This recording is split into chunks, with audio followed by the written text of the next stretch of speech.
नमस्कार दोस्तों, मैं अंकुर उपाध्याय स्वागत करता हूं आप सभी का आपके अपने YouTube channel share market analysis में। अप्रैल 2024 शेयर बाजार 25% क्रैश।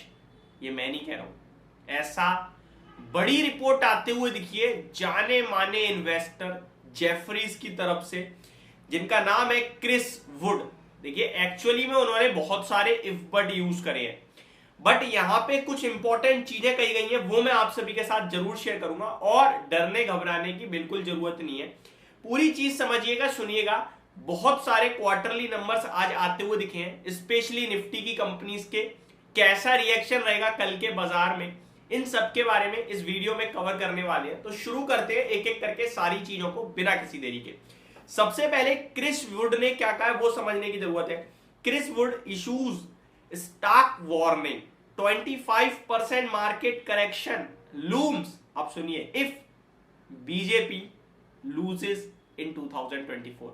तो कितने लोगों को लगता है, सबसे पहले मैं ये देखना चाहूंगा, कितने लोगों को लगता है कि बीजेपी अगला इलेक्शन हारेगी जो 2024 में आने वाला है? अगर आपको लगता है तो इस जो मार्क वुड की ये जो रिपोर्ट है इस पे फोकस कीजिएगा। अगर आपको लगता है बेकार है तो मत कीजिएगा। मैं अपने हिसाब से बोलूं तो मैं नहीं करने वाला हूं।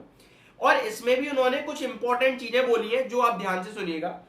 Renowned market strategist Chris Wood, who holds the position of global head of equity strategy at Jefferies, delivered a notable forecast at the Business Standard BFSI Summit 2023.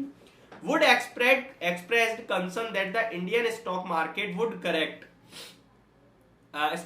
could experience a significant correction of 25% in the event of Bharatiya Janata Party led by Prime Minister Narendra Modi failing to secure victory in 2024 general election. अगर ऐसा होता है तब बाजार गिरेगा, अगर मोदी जी की सरकार नहीं रह पाती है अपनी पावर में। और अगर ऐसा होता है तो इन्होंने क्या कहा है, but the market would bounce back sharply due to the momentum. अगर कुछ भी होता है तो भी बाजार बहुत तेजी से बाउंस बैक करेगा क्योंकि मोमेंटम बहुत स्ट्रांग है। अब इस रिपोर्ट को सिर्फ यहीं तक पढ़ना सही है कि हाँ भैया इन्होंने एक रिपोर्ट निकाली है और इफ यूज करा है और वो इफ बिल्कुल बेकार है। बाकी कुछ भी हो सकता है, इलेक्शन, क्रिकेट और मैचों में कुछ भी होता है स्टॉक मार्केट में। बट जो चीज है वो मैंने आपके साथ शेयर कर दी। एज अ वीडियो क्रिएटर मेरा फर्ज बनता था, मैंने शेयर किया। होप आपको सारी चीज समझ में आ गई होगी। अब आ जाते हैं रिजल्ट्स की तरफ। सबसे पहले रेमको सिस्टम की बात की जाए तो 60 करोड़ का लॉस बढ़कर 146 करोड़ का हो गया है ईयर ऑन ईयर बेसिस पे, और 47 करोड़ का loss quarter on quarter 146 crore का हो गया है। तो नंबर्स तो खराब दिख रहे हैं इस कंपनी के। लेट्स सी कैसा रिएक्ट करता है। मैंगलोर केमिकल फर्टिलाइजर की बात की जाए तो यहां बड़े तगड़े नंबर दिख रहे हैं।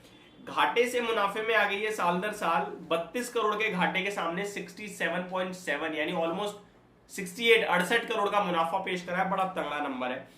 क्वार्टर ऑन क्वार्टर भी देखोगे तो 50 करोड़ के सामने 67 करोड़ पे मुनाफा पेश करा है। तो बहुत अच्छे नंबर दिख रहे हैं यहाँ पे। रेवेन्यू की बात करोगे 283 करोड़ से बढ़कर 1400 करोड़ पे आता हुआ दिखा है। 7 टाइम्स का जंप है साल दर साल। क्वार्टर ऑन क्वार्टर 958 करोड़ से बढ़कर 1410 करोड़ पे जंप आता हुआ दिखा। तो बहुत तगड़े नंबर पेश करे हैं। मार्जिन -6% से बढ़कर पॉजिटिव 10% के हो गए हैं। कामकाजी मुनाफा 19 करोड़ के घाटे के सामने 141 करोड़ के प्रॉफिट का आ गया है। मतलब धमाका, सल्यूट, बहुत तगड़े नंबर है। आगे जीएमआर इंफ्रा की बात की जाए, GMR airports infra consolidated net loss post करा है 91 करोड़ का। 208 करोड़ के मुनाफे के सामने साल दर साल तो घाटे में आ गई है। लेकिन क्वार्टर ऑन क्वार्टर देखोगे तो 30 करोड़ से घाटा बढ़कर 91 करोड़। तो खराब नंबर लग रहे हैं मेरे को तो ये हर एक पैमाने पे। आगे पर एक चीज और है, company has an exceptional item loss of 31 crore का एक्सेप्शनल लॉस है, बट उसको भी एडजस्ट करो तब भी 60 करोड़ का घाटा कंपनी पेश कर रही है। तो खराबी माने जाएंगे। आगे बढ़ते हैं। टीवीएस मोटर्स के भी नंबर्स आते हुए दिखे हैं। तो टीवीएस मोटर्स ने कैसे नंबर पेश करे वो समझते हैं। निफ्टी की कंपनी है, इनलाइन नंबर है, जो बाजार का अनुमान था एग्जैक्टली वही पेश कर रहा है। 407 करोड़ से प्रॉफिट बढ़कर 537 करोड़ का हो गया है। अनुमान 530 करोड़ का था तो सिमिलर है। रेवेन्यू 8145 करोड़ पे आया है। अनुमान 8150 करोड़ का था तो इनलाइन कहेंगे। कामकाजी मुनाफा 900 करोड़ का आया है, 900 करोड़ का अनुमान था। और मार्जिन 11.05% पे आए हैं, सिमिलर 11% का ही अनुमान था। बाकी बहुत सारे स्टॉक हैं, लाइक डीएलएफ के भी नंबर में शेयर करना चाहूंगा। प्रॉफिट हल्का बढ़ा है, क्वार्टर ऑन क्वार्टर 527 करोड़ से बढ़कर 623 करोड़ का हो गया है, एंड मार्जिन 33.53% से बढ़कर 34.31% हो गए। तो ये भी नंबर्स ठीक दिख रहे हैं।